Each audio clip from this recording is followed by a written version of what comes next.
At so ayan, hi guys! Welcome back sa channel natin at eto na si Spoiler Chapter 1122.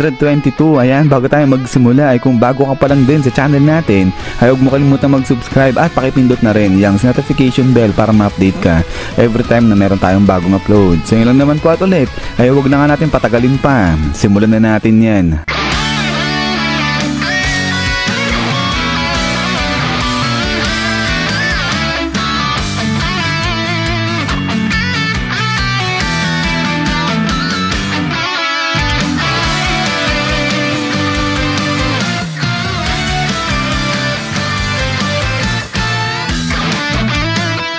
At so dito nga magsisimula kay Emmet at saka sa mga elders natin dahil nagpatuloy na nga itong laban nila at itong si Emmet ngayon gumamit siya ng haki laban dito sa mga elders natin. So itong haki na ginamit ni Emmet dyan, yan yung sinild sa kanya ni Joyboy dating. So ito yung sinasabi ni Emmet nung sa mga nakaraang chapter na gagamitin niya na kasi nga ito na yung tamang oras, yung tamang panahon para gamitin yan. So mamaya ay babalikan natin to, bigyan tayong konting feedback dyan, pero pagkatapos nito ay makikita na eto mga elders natin balik sila doon na sa may Marijoa, sa may authority room, pero hindi kasama etong si Saturn. So etong si Saturn nandoon pa rin iwan sa may Egghead Island, pero sa kabilang banda naman ay dito sa side naman nila Luffy ay tuluyan na ngang umalis ng isla ng Egghead Island etong Straw Hat Pirates natin ngayon. So ang ibig sabihin nito, sa wakas tapos na etong paikipaglaban nga ng Straw Hat Pirates natin dyan sa mga 5 elders. So nakasurvive itong grupo ng Straw Hat Pirates natin dyan. At dito na nga magsisimula itong paglalakbay nila papunta na dun sa may Elbaf. So mukhang magsisimula na nga rin itong Elbaf Arc kasi dun yung next na destination nga ng mga to. Pero pagkatapos nga nito ay sa kabilang banda ay makikita nga dyan ulit itong si Joyboy, yung original na Joyboy. Pero silhouette pa nga rin daw, pero kahit paano may detailed na makikita dun sa original na Joyboy. Pero ayan, bago tayo matapos ay balikan nga muna natin to. So kanina nabanggit na etong si Saturn, di nga siya kasama sa pagbabalik ng mga elders natin dun sa may Marijoa.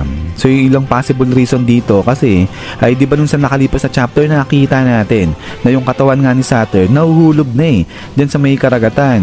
So posible nito na hindi pa nakakapag-recover, baka hindi pa nakakapag-recover o hindi pa nakakapag-regenerate dyan etong si Saturn, kaya naiwan siya dyan sa may Egghead Island. O di naman kaya possible na nakapag-recover na o naka-regenerate na etong si Saturn dyan, pero nag-stay pa rin siya dyan sa may Egghead. So kung ano man yung dahilan nito ni Saturn, so ito yung abangan natin. Tignan natin kung buhay pa ba etong si Saturn o talagang wala na, tapos na etong si Saturn dyan. Pero maliban pa nga dito, balikan natin etong si Joyboy. So kanina nabanggit na yung haki ni Joyboy sinild na yan dito nga kay Emmet, at etong haki na to yan yung ginamit ni Emmet laban sa mga elders natin. So dito bagong kaalaman, ibig sabihin na itong haki pwede pala ang i-sealed. So hindi pa alam kung paano nga nangyari yan, sa kung paano yung ginawa ni Joyboy para i-sealed yung kanyang haki dito kay Emmet. So siguro nga niyan ay baka nga possible na pwedeng i-sealed yung haki mo sa non-living things ganyan, tapos gamitin mo na lang kung kailan emergency na. So parang na-imagine ko dyan, ano yan, parang pwedeng i-capsule yung haki, tapos nga next time mo na lang gamitin kapag kinakailangan na talaga. So parang sa ginawa nga nito ni Emmet ganyan. So ang tagal nang nilagay o sinild sa kanya ni Joyboy, pero ngayon niya lang ginamit. But anyways, ay pagkatapos nga nito, punta na tayo sa pag-alis nga ng Straw Hat Pirates natin dyan sa may Egghead Island.